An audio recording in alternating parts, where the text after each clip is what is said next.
Let's move to this now, where communities in close proximity to mining shafts in Welkom say the death is their daily reality. Children are not spared from risks which come with the existence of abandoned mining shafts. My colleague Ziniko Mhlaba is tracking the story and joins us live from Welkom. Now, Ziniko, the issue of abandoned mines pose a great risk for community members there. What are they saying?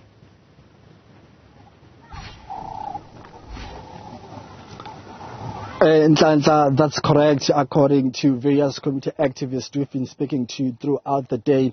Remember earlier on we were at that particular mine shaft where it is alleged that there are bodies that are still trapped inside underneath there. So as we were driving from that particular point of view, which is about 30 kilometers from where we are now, different communities. You remember that in Ntlanhla, that Welkom as a community is surrounded by mines ranging from diamond, gold, and all other minerals that are found in and around Welkom town. So most of these communities are surrounded by former operations of mining companies. So what they've been telling us that there are issues of swine dams, there are issues of unoccupied mine dams rather. So where we are right now, this is an area called Western Field. So it's one of those areas that is actually very close to a former mining shaft. If I can step out of shot so that you can see the distance between the actual operations of the mine and the actual informal settlements. You see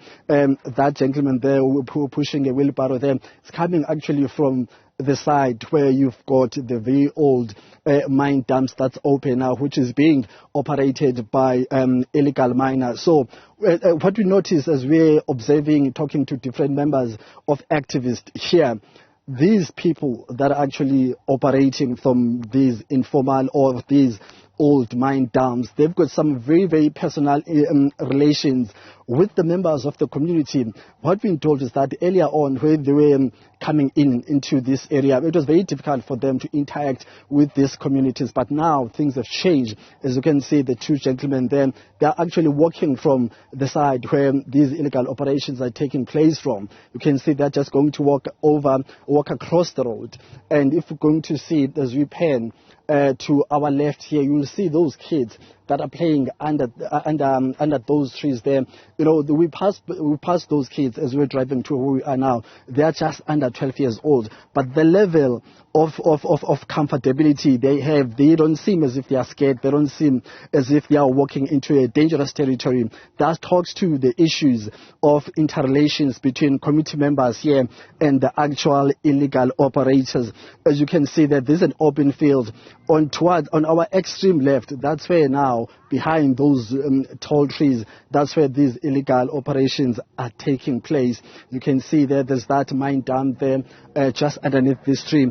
That's where behind those mine dams, that's where, as we are told by these activists that are also residing in and around this place, that on daily basis, 24/7 operations there are taking place.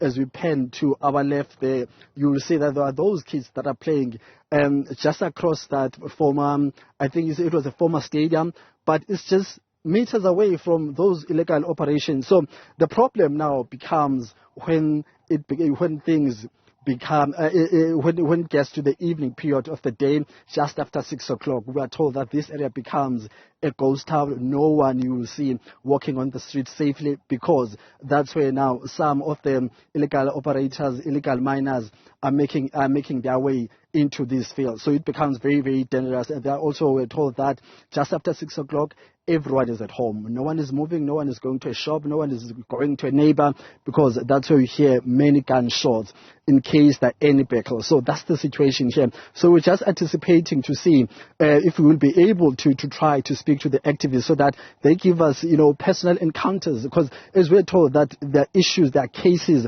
of sexual violations against women, but also cases of murder that are happening on daily basis. So we will be speaking to some of those people as we in the next 2 hours or so to get their personal encounters. So we've moved from the mine shaft themselves right into the communities now to get a sense of, because some of these illegal operators, illegal miners, they do reside among these communities. Some do reside in the open fields we just saw right now. So in the next 2 hours, we'll be interacting with community members. They will be sharing their experiences, but also sharing their their personal encounters with criminal activities, but also probe that issue of interrelations between the illegal miners here and some county members, which some activists attribute to the level of crime, because saying those people are having interrelations with these illegal miners are opening the community up to those dangerous weapons which illegal miners are using when it comes to dawn. So that's the situation in Nhlantla. As soon as in the next 2 hours,